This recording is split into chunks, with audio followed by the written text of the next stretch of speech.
KSAA previously played in the Overwatch League on the Vancouver Titans, and he's joined us today to give some tips on how he plays Ramattra to hit rank 1 on the EU ladder. Hey, my name is KSAA. I'm an ex-Overwatch League player, currently playing in EU contenders, and I'm always rank 1 on the EU tank ladder.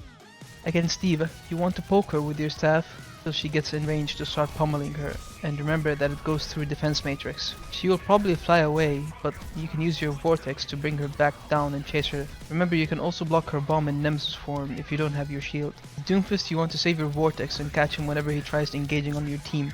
When he blocks, make sure you don't pummel him, as it takes only 3 punches for him to get full charge. Against Junkrat, this matchup is about forcing her shout cooldown before committing anything else when possible. When she does, you shout. You can use your vortex to slow down her engagement, land some headshots, and then go with your Nemesis form. The Carnage has a slow animation, so you can reactively block at any time, then continue punching. Against Orisa, I'm generally AFK in Omnic form as long as possible until she uses all her cooldowns or runs past you, because going into Nemesis when you're still facing each other is such a waste. You'll just get speared back, the javelin spin blocks all your pummels, and you barely do any damage with pummels against her armor and fortify. This matchup is about patience. When she uses her ult, you can block it in Nemesis and it barely does any damage. If it's on cooldown, it's still worth to pop your ult to live. A small niche tip is to put your shield up and stand in it to prevent yourself from being booped by javelin spin. With a Ramattra mirror, you mainly want to be the second guy using your cooldowns, as it's all about cooldown trades. When they ult and you don't have yours, it's better to go back into Omnic and shield off and slow him down with Vortex and to end it completely. Against Ryan, the most important tip is your movement and understanding his hammer swing range. Pommel's range is longer and you have to read his movement and continue punching him without taking any damage. For Roadhog, if anyone gets hooked, put your shield in front of them to save them. His whole hug is a powerful counter to your Nemesis form, and especially your ult. Never use your ult until he uses his ult first or dies early. Ramattra is a strong matchup against Sigma, and all you need to do is walk up and shield aggressively to get close. Use Nemesis and just start punching because it goes through his shield and his grasp. If your supports are alive and pocketing you, just keep chasing and punching because it's higher DPS. And if your supports are dead and the enemy Sig is getting pocketed, you can punch, block his primary, punch, block his primary, and match his shooting tempo to minimize the damage back to you. Also note that blocking his flux while looking up has been patched since Season 3. When Winston dives your backline, put up a shield in front of the enemy supports, turn around, and punch him through the bubble. After about 3 or 4 punches, throw your vortex down so he can't jump out. You can't do much to ball as Ramattra due to his insane health pool. You can try shielding off enemy supports and throwing a vortex whenever he slams on your teammates, but that's it. I actually find myself ignoring him and look to trade backlines. Against Zarya, she's all about forcing bubbles out, and she's an easy kill because this matchup is very favorable for the Ramattra. Pressure her in Omnic form, use your shield and try getting out the first bubble. Go into Nemesis and start punching her. As soon as the second bubble comes out, throw your vortex down and continue punching. Against Ashe, you want to close the distance and try catching her with the vortex. You'll be able to catch up to her in Nemesis form even if she uses Coach Gun for an easy kill. Against Bastion, you need to bait out his turret form first and then capitalize on him when he's out of it. If you're out in the open, your block can still tank most of the turret. When he ults, don't risk looking up to the sky and blocking it from there. It's not worth it since you can still die if the block misses. Just walk out of the center because the damage drops off significantly, and you can block most of the damage by blocking the center. Because you want to shield up, vortex behind him, and close the distance before going to Nemesis form for an easy kill. If he uses Fan the Hammer, it's really important to block it because it does a lot of quick burst damage. If he uses Deadeye, you can technically block the whole thing with your block plus armor, but it's better just to run into cover. You have enough time with your Nemesis move speed, or if you lose Nemesis midway, you quickly put up your shield. For Echo, this matchup is really hard for Ramattra since she's always out of his range. There's times where she may get greedy and get close for a focusing beam. You can try pulling her down with the vortex, but that's about it. The biggest thing to watch out for is when she copies you. The Ramattra duplicate is one of the strongest tank dupes in the game since she can jump to 525 HP with Nemesis, farms a fast ult and then refresh with another 525 HP. So you need to slow her with vortex and kite her immediately. For Genji, poke him with your staff. If he tries to wall climb, vortex him down. Once he uses deflect, it's an easy Nemesis form kill. For Hanzo, just look to close the distance by walking up with a shield, pop Nemesis, throw vortex, and he's an easy kill. You can also block his entire ultimate if you need to. For Junkrat, shield your team from tight chokes to avoid his grenade spam. As soon as you get close, you'll want to block because he'll react with his mine and try to boop you away. It's kind of hard to chase because of his boops and traps. So you can just draw some aggro, and that's good enough since he won't be able to one-shot squishies since he's paying attention to you. Punish him once he's out of escapes. You can also tank his Riptide with your block.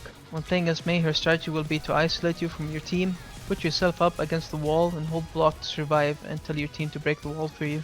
If Mei catches you in her ult while you're in Nemesis form and you know you can't escape, quickly go back into Omnic form and put the shield up right in front of you, since it can block 1000 damage and prevent her headshots. For Pharah, it's similar to the Echo matchup where there's not much you can do. She will rarely fly low enough for you to Vortex. Just swap to Diva if the Pharah is not being contested by your hit scan DPS. Her barrage also splashes everywhere and you can still die trying to block it, so try to play around cover and corners when you know she has it. Reaper will run out pummel trades against you, so it's actually much better to poke him with your staff and play around with your shield. If he hard focuses you, go into Nemesis form and just block. It's actually not bad because he won't be getting much value and your supports are safer from his sneaky flanks. When he's down to his last few ammo and he has to reload, start pummeling him, and if he wraiths away, you can Vortex near the end and chase him since that's his only escape option. Against Sojourn, you want to walk up and pressure her slide and then catch her with the Vortex. Ever since the new Sojourn changes, you will always give her 5 charge even while you're blocking, and since your hitbox is so big, she's just gonna get 100 charge instantly and destroy your backline after farming off you.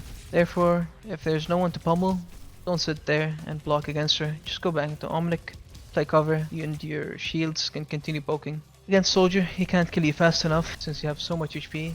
Throw your Vortex when he runs and chase him down. You can also tank his attack visor completely with a block. For Sombra, she can easily hack you in Nemesis form, especially when blocking. Wait till she teleports out of her translocator first, before engaging the enemy. Symmetra is a free kill most of the time, as long as she doesn't have TP.